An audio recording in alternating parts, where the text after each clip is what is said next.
You ask Tiger to solve. This deals with linear equations with one unknown. The final result is a equals 3. Let's solve it step by step.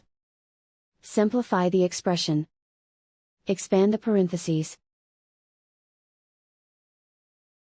Multiply the coefficients. Simplify the arithmetic. Group all a terms on the left side of the equation. Subtract 3a from both sides. Group like terms. Simplify the arithmetic. Group like terms. Simplify the arithmetic.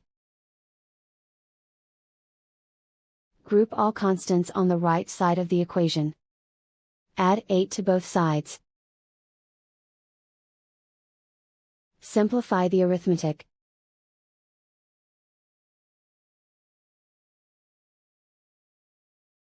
Isolate the a. Divide both sides by 3.